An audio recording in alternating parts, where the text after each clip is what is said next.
देखिए लास्ट के लेक्चर में हमने बताया था डिग्री ऑफ फ्रीडम को कैसे कैलकुलेट करते हैं। डिग्री ऑफ फ्रीडम जब हमने माना कोई पार्टिकल हमारा मूव कर रहा है और उसमें हमने रिस्ट्रिक्शन लगा दिए।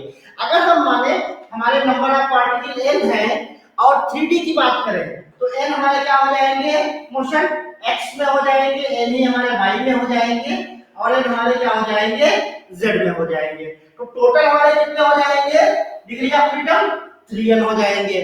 इसमें हमने क्या कर दिया, के नंबर ऑफ रिस्ट्रिक्शन लगा दिया। हमने मान लिया कि पार्टिकल ये है इस डायरेक्शन में नहीं मूव कर सकता, जैसे हमने कह दिया एक्स जेड प्लेन में नहीं मूव, एक्स जेड प्लेन में मूव करेगा या वाई जेड प्लेन में मूव करेगा या एक्स वाई प्लेन में मूव करेगा, तो एक हमारा कोऑर्डिनेट क्या हो जाएगा, 0 हो जाएगा। तो इस तरीके से हमने माना टोटल हमने क्या लगा दिया, नंबर ऑफ के रिस्ट्रिक्शन लगा दिए। अब हमारे डिग्री ऑफ फ्रीडम क्या हो जाएंगे, 3n माइनस के हो जाएंगे। इसी फार्मूले के आधार पर हम डिग्री ऑफ फ्रीडम को कैलकुलेट करते हैं। तो देखिए एक क्वेश्चन लिखिए, one particle of mass m1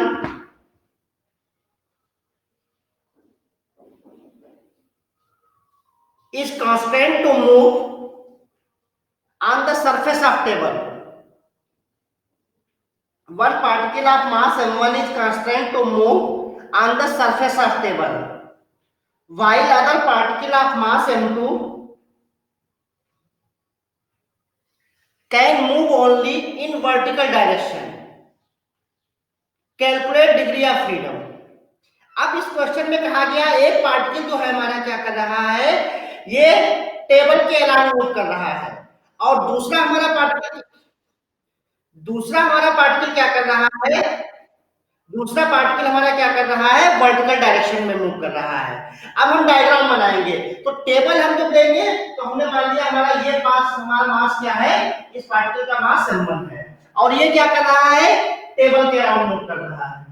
और दूसरा हमारा पार्टिकल क्या है, ये वर्टिकल डायरेक्शन में कर रहा है। तो वर्टिकल डायरेक्शन में हम मान लेंगे हमारा पार्टिकल कहां पर है, यहां पर है। अब देखिए ये हमारा जो पार्टिकल क्या कर रहा है, टेबल पे मूव करेगा, तो इसके तो हम कोऑर्डिनेट अगर माने x1 y1 z1 और इसके कोऑर्डिनेट हम क्या मानेंगे, x2 y2 z2।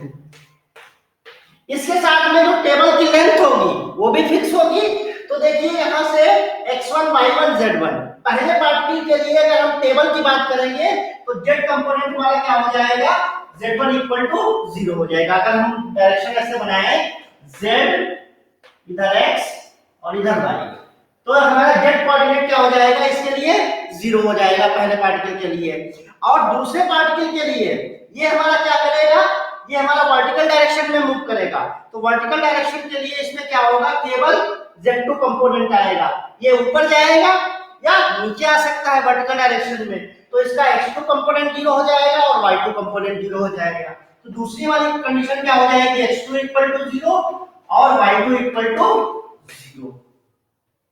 ये हमारी तीन कंडीशन हो गई। इसके साथ में हमने टेबल पे माना है, तो टेबल पे इसकी लेंथ क्या हो जाएगी, फिक्स रहेगी। अगर हम लेंथ निकालें तो l इक्वल टू हम कैसे निकालेंगे, यहाँ से अगर हम यहाँ पर 0 0 मान लें तो हम कैसे लेंथ निकालेंगे, क्या होता है हमारा formula, distance between two points. तो हम लिखेंगे x1 minus 0 plus y1 minus 0, ये लेंथ हो जाएगी, ये हमारा हो जाएगा xy डिस्टेंस, और साथ में ये वर्टिकल डायरेक्शन में हमारा क्या हो जाएगा, z2 कंपोनेंट आएगा, तो प्लस कितना हो जाएगा, अंडर रूट z2 माइनस 0 का स्क्वायर। ये देखिए ये हमारी डिस्टेंस क्या रहेगी, ये यहां तक फिक्स रहेगी और ये वर्टिकल डायरेक्शन में मूव करेगा। तो z2 ये कोऑर्डिनेट है, यहां पर हम अगर ओरिजिन को माने 0 पे माने तो ये डिस्टेंस कितनी हो जाएगी, z2 माइनस 0 स्क्वायर। अब हमारे पास देखिए इक्वेशन कितनी मिल गई, 1 2 3 और 4 इक्वेशन हमें मिल गई। और हमारा डिग्री ऑफ फ्रीडम क्या होता है, डिग्री ऑफ फ्रीडम होता है 3 इंटू m।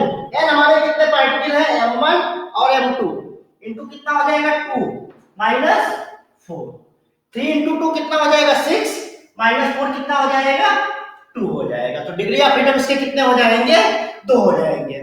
क्लियर है सबको। तो जब भी हम डिग्री ऑफ फ्रीडम कैलकुलेट करते हैं तो हम ये देखते हैं कि उसकी इक्वेशन हमें क्या क्या मिल रही है।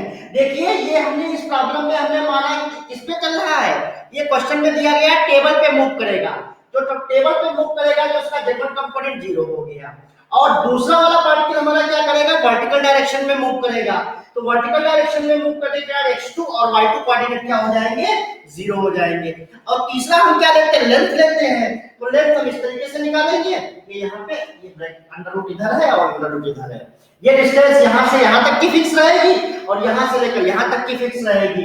तो ये चार इक्वेशन से हमने कितना देखा, डिग्री ऑफ फ्रीडम कितने हो गए हमारे, 2 कैलकुलेट हो गए। अब दूसरी प्रॉब्लम देखिए,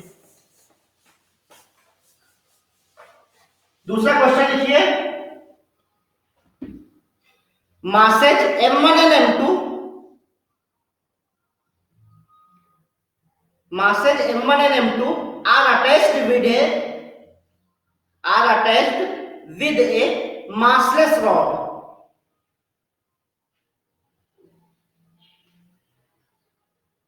where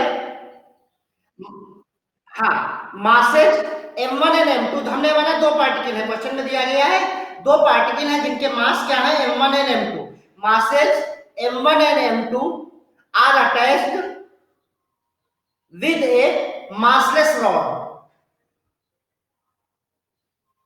where m1 can move only in y direction, where m1 can move only in y direction, while m2 can oscillate in yz plane, in yz plane, calculate degree of freedom।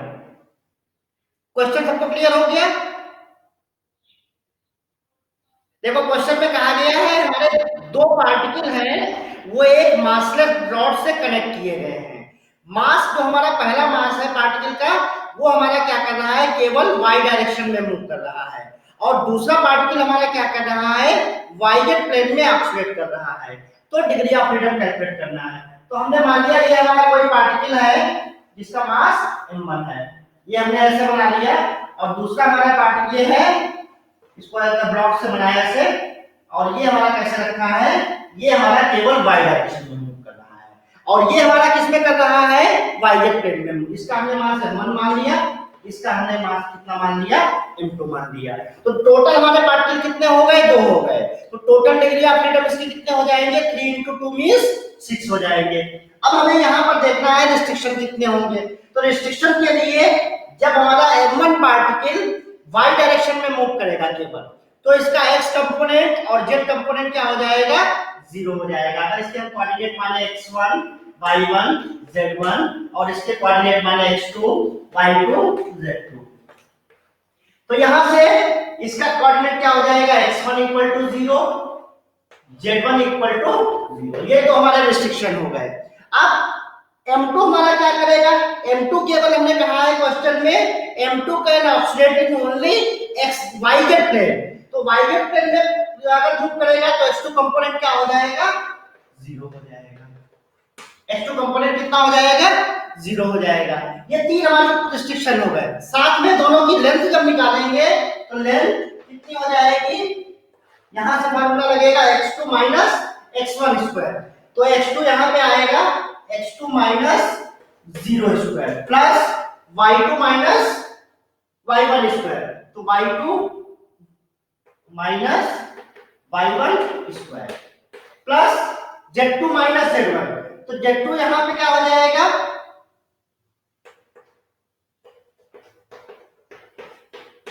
और x2 हमारा कितना component है, 0 है, तो पहला component हमारा क्या हो जाएगा, केवल 0 हो जाएगा। तो इसको हम कैसे लिख सकते हैं, y2 - y1, और z2 भी क्या है, z1 कंपोनेंट 0 है, तो इसको और अगर अच्छे से लिख लें तो हमारा हो जाएगा y2 - y1 स्क्वायर प्लस यहां से हो जाएगा z2 स्क्वायर। अब यहां पे देखिए एक हमारी इक्वेशन ये मिल गई, दूसरी इक्वेशन ये मिल गई, थर्ड इक्वेशन ये मिल गई, और फोर्थ इक्वेशन जो रिलेशन इनमें है वो इस तरीके से होगा। तो हमारे डिग्री ऑफ फ्रीडम कितने हो जाएंगे, degree of freedom 3 × n, n हमने कितने माने हैं पार्टिकल, 2 पार्टिकल माने हैं, 3 × 10 3 इंटू टू -4, तो 3 इंटू टू कितना हो जाएगा 6 -4, डिग्री ऑफ फ्रीडम कितने हो जाएंगे 2। सबको क्लियर हो गया?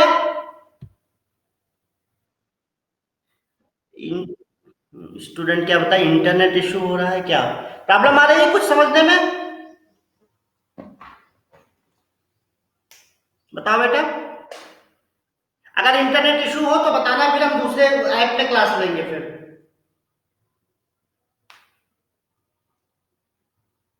क्लियर है सबको?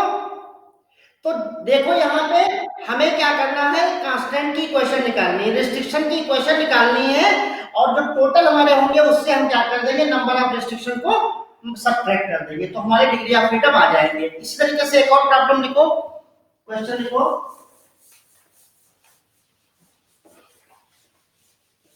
इसमें देखो 3 particles are attached with a spring, 3 particles are attached with a spring constant to move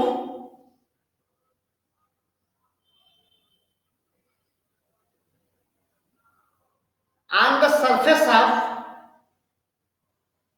sphere having radius a,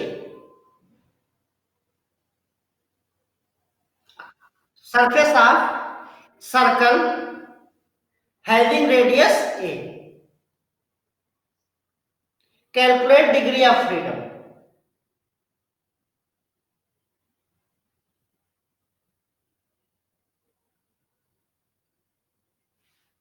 अब देखो यहां पर कहा गया है कि जो हमारे 3 पार्टिकल हैं, तो हमने मान लिया ये हमारा क्या है, ये हमने सर्कल पे मूव करा, सर्कल कैसा है, ए रेडियस का है, तो इस पे हमारे 3 पार्टिकल मूव करना है। एक पार्टिकल हमने ये मान लिया m1, इसको हमने मान लिया m2, इसको मान लिया m3, और ये किससे कनेक्टेड है, स्प्रिंग से कनेक्टेड है।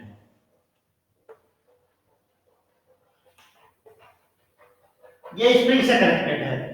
अब यहां पे देखियो सर्किट में हमारा क्या होगा, ये x होगा और y होगा, ठीक, तो इसके अगर हम कोऑर्डिनेट लिखें x1 y1 z1, x2 y2 z2 और x3 y3 z3, ये हमारे 3 कोऑर्डिनेट हो गए। अब अगर हमें ये कहा जाएगा कि ये हमारा कांस्टेंट मूव करेगा a रेडियस के लिए, तो देखो जिस एक्सिस में मानेंगे ये हमारा क्या हो जाएगा, 2D प्रॉब्लम हो जाएगी, तो एक कोऑर्डिनेट हमारा दोनों के लिए क्या हो जाएगा, 0 हो जाएगा। चाहे हम z1 को 0 मान सकते हैं जैसे मोशन करेंगे, तो ये क्या होगा, या तो इस तरीके से मोशन करेगा, इस तरीके से मोशन करेगा, इस तरीके से मोशन करेगा, तो यहाँ पर एक हमारा कंपोनेंट क्या हो जाएगा, दोनों के लिए क्या हो जाएगा, 0 हो जाएगा, दोनों क्या, तीनों पार्टिकल के लिए 0 हो जाएगा। तो अगर हम माने x1 हमारा 0 है, मतलब हमारा कैसा एक्सेलरेशन हो रहा है, yz प्लेन में हो रहा है, तो हम क्या लिख सकते हैं, x1 equal to 0, x2 equal to 0, x3 equal to 0। ये क्लियर है सबको? तो जो मोशन होगा हमारा क्या होगा, 2D होगा, और 3D कंपोनेंट इसका क्या हो जाएगा, 0 हो जाएगा। अब इसके बाद में जो हमारा मोशन होगा किस पर होगा, सर्कल ऑफ रेडियस के अबाउट होगा, तो जब सर्कल ऑफ रेडियस हम कितनी मानेंगे, a मानेंगे, तो इसका देखो कैसे हो जाएगा, y1 square plus z1 square equal to a square.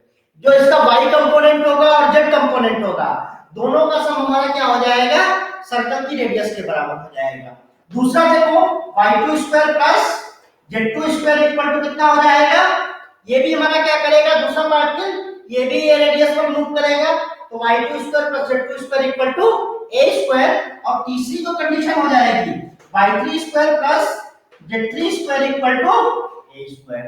तो ये हमारी तीनों कंडीशन कहां से आ जाएगी, हमने क्वेश्चन में दिया गया है हमें कि हमारे जो पार्टिकल मूव कर रहे हैं वो क्या कर रहे हैं, सर्कल की रेडियस के अबाउट मूव कर रहे हैं, तो हर कंडीशन में हमारा रेडियस के बराबर होगा, y1 square y2 square plus z2 square and y3 square plus z3 square. तो यहां से देखो 3 हमारी ये इक्वेशन मिल गई और 3 हमारी इक्वेशन ये मिल गई, तो डिस्ट्रिक्शन हमारे कितने हो जाएंगे, k इक्वल टू कितना हो जाएगा, 6। अब हम डिग्री ऑफ फ्रीडम जब निकालेंगे तो DOF इक्वल टू क्या हो जाएगा 3n। अब हमारे पार्टिकल कितने थे 1 2 3, तो 3 इंटू 3 माइनस 6, तो कितने डिग्री ऑफ फ्रीडम हो जाएंगे 3 हो जाएंगे। तो इस तरीके से ये हम देख सकते हैं।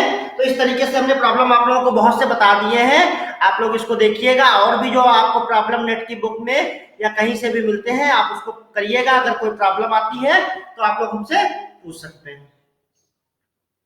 ये सबको क्लियर हो गया। अब इसके बाद हम बात करने जा रहे हैं, आप लोग हो सकता है बीएससी में पढ़े हो, कैलकुलस ऑफ वेरिएशन।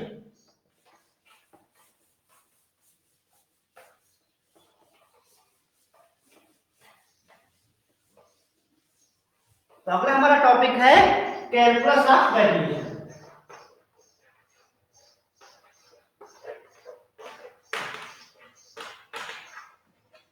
अगर हम कोई हमारा फंक्शन एफ है और एक हमारा कैसा फंक्शन है, ये हमारा y का फंक्शन है, y डॉट का फंक्शन है, और कैसा किसका फंक्शन है x का फंक्शन है।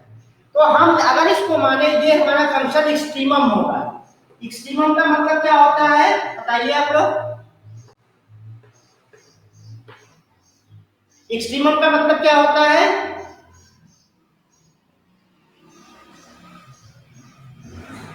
इसकी वैल्यू मैक्सिमम और मिनिमम। तो एक्सट्रीमम जब हम लोग हमारा होगा तो यहाँ पर हम क्या लगाते हैं, इसकी वैल्यू जो हमारी होगी डेल्टा एफ इक्वल टू, अगर हमारा कोई फंक्शन एक्सट्रीमम होगा तो उस कंडीशन में डेल्टा एफ इक्वल टू हमारा क्या हो जाता है 0 हो जाता है। और साथ ही साथ जो हमारा फंक्शन होगा ये यूलर्स इक्वेशन को फॉलो करेगा। और यूलर्स इक्वेशन क्या होती है देखिए, d d x of del f del y dot minus del f del y equal to. अगर हमें कहा जाए कोई हमारा फंक्शन हमारा एक्सट्रीमम है तो एक्सट्रीमम के लिए हमें क्या करना पड़ेगा, डेल्टा एफ इक्वल टू 0 करना पड़ेगा। और साथ ही साथ हमारा फंक्शन क्या करेगा, यूलर्स इक्वेशन को सेटिस्फाई करेगा। याद आया कुछ? बताओ बेटा।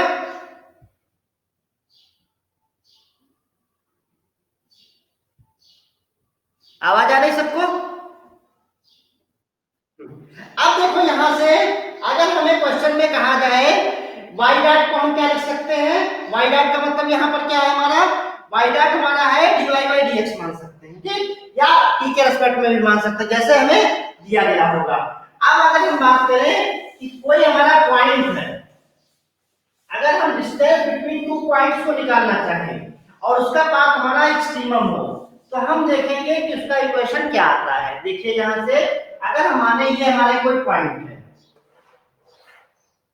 ये हमने मान लिया, इसकी लेंथ को हम क्या बोलते हैं ds बोलते हैं।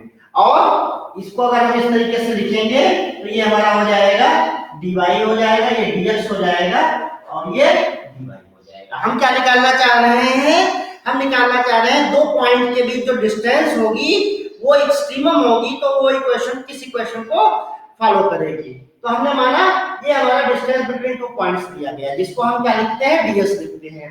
अब ds को देखेंगे तो ये ds हमारा x एक्सिस में होगा और dy हमारा क्या होगा y एक्सिस में होगा। और यहाँ पे अगर हम पाइथागोरस प्रमेय लगा दें तो हम क्या लिख सकते हैं ds स्क्वायर इक्वल टू क्या लिख सकते हैं dx square plus dy square लिख सकते हैं। और यहाँ से जब इसको हम सॉल्व करेंगे तो अब हमें ds का निकालना होगा तो ds के लिए हम क्या लिखेंगे ds equal to dx square plus dy square power, हमने इसको क्या कर दिया पावर 1/2 कर दिया। अब इसी में अगर हम dx स्क्वायर कॉमन लेंगे तो dx स्क्वायर जब हम कॉमन लेंगे तो हमारा अंडर रूट के बाहर कितना कॉमन मिलेगा dx मिलेगा। और यहां से हम क्या लिख देंगे 1 plus dy dx square power 1। ये हमारा क्या हो जाएगा डिस्टेंस बिटवीन टू पॉइंट हो जाएगा। अब अगर हम माने ये हमारा क्या एक्सट्रीमम है तो ये हमारा फंक्शन क्या हो जाएगा ये f हो जाएगा। और इसी को अगर हम देखें एक्सट्रीमम होगा तो हमें क्या करना पड़ेगा डेल्टा f इक्वल टू क्या करना पड़ेगा 0 करना पड़ेगा। जब डेल्टा f इक्वल टू 0 करेंगे तो देखिए क्या मिलेगा हमें, डेल्टा f इक्वल टू 0 करेंगे तो डेल्टा f करेंगे तो डेल्टा हमारा हो जाएगा डेल्टा और एक हमारा क्या हो जाएगा dx 1 plus dy dx square power 1/2 equal to 0। ये हमारी कंडीशन आ जाएगी। अब यहाँ पे देखिए जो हमारा फंक्शन था, फंक्शन यहाँ से कितना हो जाएगा, हम क्या लिखते थे डेल्टा ds, तो यहाँ से हमारा जो फंक्शन हो जाएगा क्या हो जाएगा 1 प्लस dy dx का होल स्क्वायर पावर 1/2 हो जाएगा। तो हमारा फंक्शन कितना हो जाएगा जब हम कंपेयर करेंगे, तो फंक्शन हमें मिलेगा f equal to 1 plus dy dx square power, ये हमारा फंक्शन हो गया। अब ये फंक्शन क्या करेगा हमारे लैग्रेंज इक्वेशन, ये कौन सी इक्वेशन बताई थी हमने, यूलर्स इक्वेशन को सेटिस्फाइड करेगी।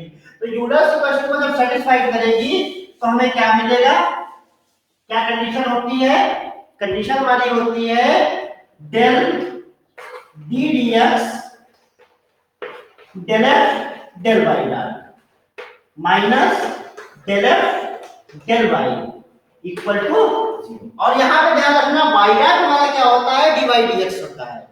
अब यहाँ पे हम जब इसको फंक्शन को देखेंगे तो ये हमारा y डॉट का तो फंक्शन है लेकिन y का फंक्शन नहीं है। तो इस इक्वेशन को अगर हम इस तरीके से लिखे 1 plus y dot square power 3 1/2, तो यहाँ पर केवल हमें y डॉट मिल रहा है, y हमारा क्या है, y यहाँ पर नहीं है। तो जब भी किसी फंक्शन में y नहीं होता है तो उसको डिफरेंशिएट करते हैं तो हमें क्या मिल जाएगा del f del y equal to में क्या मिल जाएगा 0 मिल जाएगा। तो ये हमारा डेल f डेल y क्या हो गया 0 हो गया। अब इसी क्वेश्चन को अगर हम y डॉट के रिस्पेक्ट में डिफरेंशिएट करें तो हमें क्या मिलेगा del f del y dot. पहले तो ये पावर में है, तो पावर में जब भी कोई क्वेश्चन होती है तो हमारा क्या हो जाता है 1/2 हो जाएगा। इसके बाद में इसका जब इंटीग्रेट डिफरेंशिएशन करेंगे 1 प्लस y डॉट स्क्वायर और n माइनस 1/2 माइनस 1, ये हमारा हो गया। फिर y डॉट स्क्वायर को करेंगे तो y डॉट स्क्वायर का हमें कितना मिलेगा 2y डॉट मिलेगा। इतना यहाँ पर इसका डिफरेंशिएशन मिलेगा। सबको समझ में आ रहा है? ये देखो जब भी हमारा कोई फंक्शन की हम एक्सट्रीमम करते हैं तो डेल्टा f इक्वल टू हमारा क्या हो जाता है 0 हो जाता है, और वो इक्वेशन हमारा यूलर्स इक्वेशन को सेटिस्फाइड करता है। ये यूलर्स इक्वेशन का हमारा मैथमेटिकल फॉर्म है। यहाँ पर डेल y डॉट हमारा क्या माना गया है, y डॉट हमारा माना गया dy dx माना गया है। जैसा फंक्शन होगा, जैसे यहाँ पर हमने फंक्शन कैसा माना था y डॉट x का माना था, अगर हम y डॉट t का फंक्शन मानेंगे तो y डॉट की वैल्यू क्या हो जाएगी dy dt हो जाएगी। तो इस इक्वेशन को हमें यही यूलर्स इक्वेशन कहलाती है। तो हम भी निकालना चाह रहे हैं कि जो डिस्टेंस बिटवीन 2 पॉइंट होती है अगर एक्सट्रीमम हो तो वो किस इक्वेशन को रिप्रेजेंट करेगी, क्या उसकी नेचर आएगी, स्ट्रेट लाइन आएगी, पैराबोला आएगा, हाइपरबोला आएगा, वो हम निकालना चाह रहे हैं। तो डिस्टेंस बिटवीन 2 पॉइंट को हमने 2d से क्या लिया था ds लिया था, और ds की वैल्यू हम dx dy के टर्म में निकालेंगे और यहाँ से हमारा फंक्शन कितना मिल जाएगा ये मिल जाएगा। इसको हमने इस इक्वेशन के हिसाब से डिफरेंशिएट कर दिया तो डेल f डेल y हमारा क्या हो जाएगा 0 हो जाएगा, क्योंकि यहाँ पर y हमारा इक्वेशन में नहीं आया है, और यहाँ से जब y डॉट के रेस्पेक्ट में डिफरेंशिएशन करेंगे तो हमें ये मिल जाएगा। अब इसको देखो 2 से 2 कैंसिल हो जाएगा और ये 1/2 माइनस 1/2 हो जाएगा। तो हम इसको कैसे लिख सकते हैं y dot upon under root 1 plus y dot, हम ऐसे लिख सकते हैं इसको इक्वेशन को। अब इसके बाद यहां से जब हम इस इक्वेशन में पुट करेंगे तो हमारा क्या हो जाएगा d dx, और यहां से हमें इसकी वैल्यू कितनी लिखेंगे y dot upon 1 plus y dot under equal to del f del y हमारा क्या है 0 है, तो 0 होने से हमारा क्या हो जाएगा ये इक्वेशन 0 हो जाएगी। अब इसके बाद देखिए जब भी किसी फंक्शन का हमारा डिफरेंशिएशन 0 होता है तो उसको हम क्या मानते हैं कांस्टेंट फंक्शन मान सकते हैं। तो ये ब्रैकेट के अंदर जो भी लिखा है ये हमारा क्या हो जाएगा कांस्टेंट टर्म को रिप्रेजेंट करेगा। तो हम क्या लिख सकते हैं y dot upon 1 plus y dot square equal to constant, और इसको अगर हम नाम दे दें c दे दें तो हम इसको कैसे लिख सकते हैं y dot 1 plus y dot square equal to c। अब इसके बाद देखिए वाई डॉट इक्वल टू हम क्या लिखेंगे, c under root 1 plus y dot. ये हमने कर दिया। अभी हमारा वाई डॉट निकला है, अब हमें क्या चाहिए, हमें इक्वेशन निकालनी है y को x के टर्म में। तो हम इसका क्या करेंगे, फिर से स्क्वायर कर देंगे। तो इसका स्क्वायर करेंगे तो क्या मिलेगा, y dot square equal to c square 1 plus y। इसको हम थोड़ा सा और सॉल्व कर लेते हैं। तो देखिए हमें क्या मिल जाएगा, ये हमारा हो जाएगा y डॉट स्क्वायर माइनस ये हमारा हो जाएगा c square y dot square equal to c square. और यहां से अगर हम y डॉट स्क्वायर कॉमन ले लें तो y डॉट स्क्वायर हमने क्या ले लिया, कॉमन ले लिया। तो ये हमारा हो जाएगा 1 minus c square equal to c square.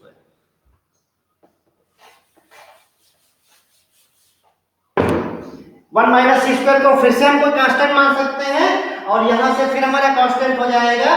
तो हम क्या लिख सकते हैं, y dot square equal to हमारा क्या हो जाएगा, कांस्टेंट हो जाएगा। हमने कांस्टेंट को क्या ले लिया है, सी square upon 1 minus c square. इसको हमने मान लो, इसको फिर से हमने कोई कांस्टेंट कह दिया है। अब इसको हम dy बाई dx करेंगे तो dy by dx square equal to m और यहां से हमारा हो जाएगा dy by dx equal to फिर से कोई कांस्टेंट मान लेंगे जब अंडर रूट करेंगे। हमने मान लिया यहां से कितना हो गया, n हो गया। और जब इस इक्वेशन को हम इंटीग्रेट करेंगे तो ये हमारा क्या हो जाएगा, y equal to mx plus कोई कांस्टेंट हमने वक्त क्या मान लिया, d मान लिया। तो इस इक्वेशन में हमारा क्या हो जाएगा, ये स्ट्रेट लाइन को रिप्रेजेंट करेगा जो हमारा क्या हो जाएगा, इंटरसेप्ट कुछ वैल्यू होगी, साथ साथ में ये उसकी स्लोप हो जाएगी। तो जब भी डिस्टेंस बिटवीन 2 पॉइंट्स निकालेंगे और उसको हम एक्सट्रीमम बोलेंगे तो उसमें हमारी इक्वेशन क्या हो जाएगी, इक्वेशन ऑफ स्ट्रेट लाइन को रिप्रेजेंट करेगा। क्लियर हो सबको, बताओ बेटा, किसी को कोई कंफ्यूजन तो नहीं यहां तक?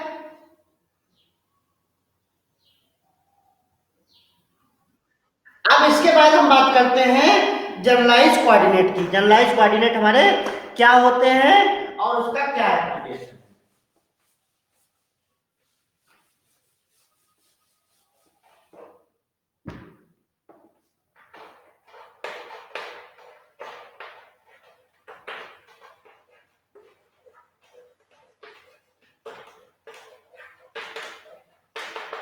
देखो जनरलाइज, देखिए अभी हमने देखा था कांस्टेंट, जब हमने रिस्ट्रिक्शन लगाए तो कभी कभी क्या होता है, कांस्टेंट लगाने से हम इक्वेशन को सॉल्व नहीं कर सकते हैं। तो हमें क्या चाहिए, एक नए कोऑर्डिनेट सिस्टम की रिक्वायरमेंट हुई जिसको हम क्या बोलते हैं, जनरलाइज कोऑर्डिनेट। क्यों हमें रिक्वायरमेंट हुआ, क्यों कांस्टेंट जब हम लगाते हैं तो कांस्टेंट के कारण हम इक्वेशन को सॉल्व करने में बहुत डिफिकल्टी आती है। इसलिए न्यू सिस्टम ऑफ कोऑर्डिनेट को बताया गया जिसको हम बोलते हैं जनरलाइज कोऑर्डिनेट। और ये जनरलाइज कोऑर्डिनेट क्या होते हैं, ये नंबर ऑफ इंडिपेंडेंट कोऑर्डिनेट्स होते हैं जिससे हम किसी भी पार्टिकल या किसी भी ऑब्जेक्ट के मोशन को डिस्क्राइब करते हैं। तो generalize coordinates are number of independent coordinates which are necessary to describe the position of the particle। तो जनरलाइज कोऑर्डिनेट हमारे क्या हो जाएंगे, किसी भी मोशन को डिस्क्राइब करने के लिए इंडिपेंडेंट होने चाहिए, इंडिपेंडेंट होना चाहिए। अगर हम माने हमारे नंबर ऑफ पार्टिकल m थे तो डिग्री ऑफ फ्रीडम उसके कितने हो जाएंगे, 3n हो जाएंगे। और उसमें हमने k रिस्ट्रिक्शन लगा दिया। अब हमारे डिग्री ऑफ फ्रीडम कितने हो जाएंगे, रिड्यूस होकर कितने हो जाएंगे, 3n माइनस k हो जाएंगे। तो DOF हमारा कितना हो गया, 3n माइनस k हो गया। इसी को अगर हम मान ले ये हमारे नंबर ऑफ कितने कोऑर्डिनेट है, p, तो ये टोटल नंबर ऑफ क्या रिप्रेजेंट करेगा, सिस्टम के लिए जनरलाइज कोऑर्डिनेट को रिप्रेजेंट करेगा। इसी के साथ में जनरलाइज कोऑर्डिनेट को हम हमेशा किससे डिनोट करते हैं, q से डिनोट करते हैं। तो जनरलाइज कोऑर्डिनेट के सिस्टम के लिए कितने हो जाएंगे, q1 q2 q3 q4 और कहां तक जाएंगे, qp तक जाएंगे। सावधानी ये रखनी है कि जनरलाइज कोऑर्डिनेट हमेशा क्या होना चाहिए, इंडिपेंडेंट होना चाहिए। जैसे अगर हम इसके एग्जांपल की बात करें अभी देखिए एग्जांपल से आप लोगों को अच्छे से समझ में आ जाएगा कि सबसे पहले हम एग्जांपल बात करते हैं। अगर हमारा कोई लीनियर हार्मोनिक ऑसिलेटर है। लीनियर हार्मोनिक ऑसिलेटर का मतलब ऐसा हार्मोनिक ऑसिलेटर जो केवल एक्स एक्सिस या सिंगल डायरेक्शन में मूव कर रहा है। तो अगर हम ये माने ये हमारा पार्टिकल है और ये सिंगल डायरेक्शन में मूव कर रहा है। अब अगर हमें पार्टिकल का हमें या इसका हार्मोनिक ऑसिलेटर की मोशन को डिस्क्राइब करना है तो इसके लिए हमें क्या बताना होगा, केवल ये डिस्टेंस उसकी चेंज होगी। एक्स हमारा कोऑर्डिनेट क्या होगा, केवल चेंज होगा। तो इस सिस्टम के लिए एक्स हमारा क्या हो जाएगा, ये हमारा हो जाएगा जनरलाइज्ड कोऑर्डिनेट। तो इस जब भी हम लीनियर हार्मोनिक ऑसिलेटर की बात करेंगे तो वहां पर हम जनरलाइज्ड कोऑर्डिनेट क्या लेंगे, केवल एक्स। अगर हमारा हार्मोनिक ऑसिलेटर वाई डायरेक्शन में मूव करेगा तो हमारा जनरलाइज्ड कोऑर्डिनेट क्या हो जाएगा, वाई कंपोनेंट हो जाएगा, मींस वाई। और अगर जेड एक्सिस में होगा तो हम क्या लेंगे, जेड कंपोनेंट लेंगे। तो लीनियर हार्मोनिक ऑसिलेटर के लिए जो डिस्प्लेसमेंट है वही क्या हो जाएगा, इसका जस्ट जनरलाइज्ड कोऑर्डिनेट हो जाएगा। इसके अलावा कुछ भी नहीं होगा। क्यों, जब और किसी को भी हमें बताने की जरूरत नहीं है, केवल हम डिस्प्लेसमेंट को बताएंगे और हमें पता चल जाएगा पार्टिकल मीन पोजीशन पर है या एक्सट्रीम पोजीशन पर है। क्लियर है सबको?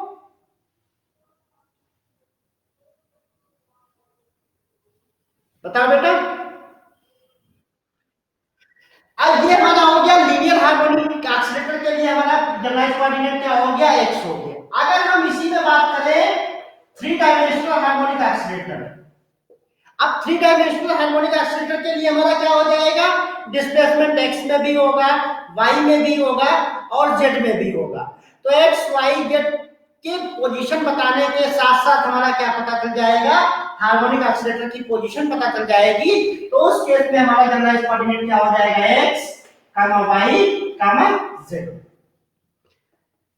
लीनियर में हमारा केवल एक ही कंपोनेंट मिलेगा जिसको हम जनरलाइज्ड कोऑर्डिनेट बोलेंगे, लेकिन थ्री हार्मोनिक ऑसिलेटर में हमारा कितना हो जाएगा, एक्स भी हो जाएगा, वाई भी हो जाएगा, जेड भी हो जाएगा। अभी आप लोग आगे जब पढ़ेंगे तो जितने हमारे जनरलाइज्ड कोऑर्डिनेट होते हैं उतनी ही हमारी लैग्रेंज इक्वेशन ऑफ मोशन निकलती हैं। जैसे यहाँ पर अगर हमारा सिंगल जनरलाइज्ड कोऑर्डिनेट है तो वहां पर लैग्रेंज इक्वेशन में क्या मिलेगी, सिंगल मिलेगी। यहाँ पर हमारे क्या है, तीन जनरलाइज्ड कोऑर्डिनेट है तो तीन हमारी इक्वेशन ऑफ मोशन मिलेंगी जिसको हम बोलते हैं लैग्रेंज इक्वेशन ऑफ मोशन। इसी तरीके से अगर हम बात करें या हम सिंपल पेंडुलम की, सिंपल पेंडुलम क्या होता है, अगर हम देखिए यहां से इस रस्सी से इसको हम बाप को लटका दें और इसको ऑक्सीलेट कर दें, यहां से देखो ये हमारा क्या हो जाएगा, इस तरीके से ये मोशन करने लगता है। अब यहाँ पे देखिए ये रस्सी की लेंथ हमने क्या कर दी, फिक्स कर दी, ये हमारी फिक्स रहती है। केवल हम क्या कर रहे हैं, इसको ऑक्सीलेट कर रहे हैं। तो ऑक्सीलेट करने में देखो थीटा यहाँ पर जो होगा वो वैल्यू चेंज होगी और थीटा की वैल्यू चेंज होने से हमें क्या पता चल जाएगा, यहाँ पर पोजीशन पता चल जाएगी। यहाँ पर जो लेंथ होगी ये भी लेंथ एल रहेगी और ये भी लेंथ एल रहेगी। तो लेंथ को हम क्या मानेंगे, जनरलाइज्ड कोऑर्डिनेट नहीं मानेंगे। क्यों, क्योंकि ये वैल्यू नहीं कर रही है, हमारी क्या है, फिक्स्ड है। तो यहाँ पर जनरलाइज्ड कोऑर्डिनेट हमारा क्या हो जाएगा, सिंपल पेंडुलम के केस में जनरलाइज्ड कोऑर्डिनेट हमारा क्या हो जाएगा, थीटा हो जाएगा। कि वो इंडिपेंडेंट होना चाहिए जिसकी वैल्यू चेंज होने से हमें ऑब्जेक्ट या पार्टिकल की एग्जैक्ट पोजीशन पता चल जाए कि वो कहां पर है। यहाँ पे थीटा की वैल्यू से हमें पता चल जाएगा ये हमारा मीन पोजीशन पर है या एक्सट्रीम पोजीशन पर। यहाँ पर हम एक्स नहीं लेंगे, क्यों नहीं लेंगे, तो जो लेंथ हमारी है ये तो हमारी कांस्टेंट है, लेंथ तो वैरी नहीं करेगी, वैरी क्या करेगा, केवल थीटा वैरी करेगा। तो सिंपल पेंडुलम के केस में हमारा क्या हो जाएगा, ये हमारा थीटा जनरलाइज्ड कोऑर्डिनेट हो जाएगा। समझ में आ रहा है सबके? अब देखो चौथा अगर हम एग्जांपल की बात करें, कंपाउंड पेंडुलम।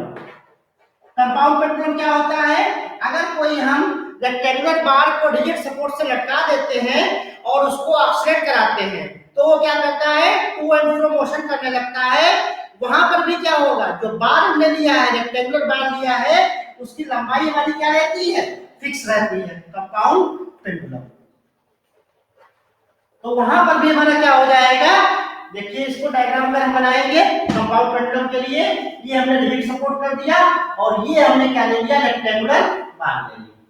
और ये रेक्टेंगुलर बार उतनी लेंथ की यहाँ पर जब मोशन करेगी तो उस तरीके से आएगी। तो यहाँ पर भी हमारा क्या हो जाएगा, केवल थीटा ही जनरलाइज कोऑर्डिनेट होगा, क्योंकि लेंथ वाली क्या है यहाँ पर भी फिक्स है। तो जितने भी हमारे पेंडुलम है, चाहे सिंपल पेंडुलम की बात करें चाहे हम कंपाउंड पेंडुलम की बात करें, वहां पे हमारा जनरलाइज कोऑर्डिनेट क्या हो जाएगा, थीटा हो जाएगा। ये हमारा हो जाएगा कंपाउंड पेंडुलम के लिए जनरलाइज कोऑर्डिनेट। अब अगर हम स्फेरिकल पेंडुलम की बात करें, स्फेरिकल पेंडुलम क्या होता है, जब हम कोई वायर को ले, वायर की लेंथ को फिक्स रखें और उसको हम सरफेस ऑफ स्फीयर में रोटेट करें, तो वहां पर हमारा जो होता है ये r थीटा फाई, ये हमारा जो है सिलेंड्रिकल स्फेरिकल कोऑर्डिनेट सिस्टम है r थीटा फाई। तो यहां से देखिए, अगर हम इसको डायग्राम से समझें तो ये हमने क्या कर दिया, ये हमारा कोई वायर है, इसकी लेंथ हमने क्या कर दी, फिक्स कर दी। अब ये एंगल हमारा क्या हो जाएगा, थीटा हो जाएगा, और ये एंगल हमारा क्या हो जाएगा, फाई हो जाएगा। अब इसके हम कोऑर्डिनेट निकालेंगे, तो यहां से हमें z मिलेगा, यहां से x मिलेगा और यहां से y मिलेगा। ये r है और थीटा है, तो ये वैल्यू कितनी हो जाएगी, r cos थीटा, ये वैल्यू हो जाएगी r sin theta cos phi, और ये वैल्यू हो जाएगी हमारी r sin theta sin। Spherical pendulum में क्या होता है, हमने क्या लिया, एक वायर को लिया जिसकी लेंथ को हमने फिक्स मान लिया, ये हमने लेंथ क्या कर ली, फिक्स कर दी, और इसके बाद हमने इसको सरफेस ऑफ स्फीयर पे इसको क्या कर दिया, रोटेट कराया। तो रोटेट करने का हमारा क्या हो जाएगा, r थीटा फाई, ये हमारे कोऑर्डिनेट हो जाएंगे। अब इसमें भी देखिए, जो r वैल्यू है इसको हमने क्या कर दिया, फिक्स कर दिया। क्यों, वायर की लेंथ हमने क्या कर दी, फिक्स कर दी। तो उस कंडीशन में केवल हमारा क्या हो जाएगा, थीटा और फाई चेंज होगा। तो यहाँ पर हमारा जनरलाइज कोऑर्डिनेट स्फेरिकल पेंडुलम के केस में क्या हो जाएगा, थीटा होगा और फाई होगा, ये हमारे दो जनरलाइज कोऑर्डिनेट हो जाएंगे। तो स्फेरिकल पेंडुलम के केस में हमारे दो। अब यहाँ पे ऐसा मत समझिएगा कि ये r भी वैरी कर रहा है, r हमारी क्या है, ये हमने फिक्स कर दी, ये हमारा रिजिड सपोर्ट था और ये हमने लेंथ को क्या कर दिया, इसको फिक्स कर दिया। तो नंबर ऑफ हमारे इंडिपेंडेंट कोऑर्डिनेट होने चाहिए और उसकी भी वैल्यू क्या होगी, वेरिएबल होनी चाहिए, वही हमारे क्या करते हैं, जनरलाइज कोऑर्डिनेट को रिप्रेजेंट करते हैं। क्लियर है सबको? इसी तरीके से बहुत सी प्रॉब्लम्स है, जैसे आप लोग ये प्रॉब्लम पढ़ते होंगे 4 हो गया, 5 हो गया, 6 एटवुड मशीन। एटवुड मशीन क्या होता है, अगर हम पुली से दो पार्टिकल को लटका दें, दो ब्लॉक को लटका दें, जैसे इस तरीके से,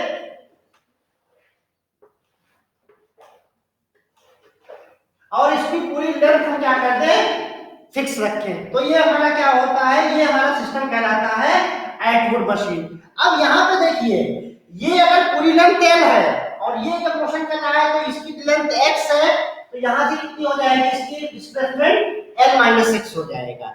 अब यहाँ पर केवल x चेंज होगा तो दूसरा ऑटोमेटिकली हमें कैलकुलेट हो जाएगा। क्यों, जब टोटल लेंथ कितनी थी, l थी, तो एटवुड मशीन के लिए हमारा कोऑर्डिनेट कितना हो जाएगा, जनरलाइज कोऑर्डिनेट केवल x हो जाएगा। तो इसी तरीके से जितनी भी हमारी प्रॉब्लम्स होती हैं उसके लिए जनरलाइज कोऑर्डिनेट भी हमारे क्या होते हैं, अलग अलग होते हैं, और जितने हमें जनरलाइज कोऑर्डिनेट मिलेंगे उतनी ही हमारी क्या होगी, लैग्रेंज इक्वेशन ऑफ मोशन मिलती है, जिसको हम आगे के सेक्शन में डिस्कस करेंगे। तो यहाँ पे जनरलाइज कोऑर्डिनेट हमारे क्या हो जाएंगे, नंबर ऑफ इंडिपेंडेंट कोऑर्डिनेट हो जाएंगे, जो हमारे किसी भी ऑब्जेक्ट या किसी भी पार्टिकल के मोशन को डिस्क्राइब करने के लिए रिक्वायर्ड है, उन्हीं को हम क्या कहते हैं, जनरलाइज कोऑर्डिनेट कहते हैं, और जिसको हम Q से डिनोट करते हैं।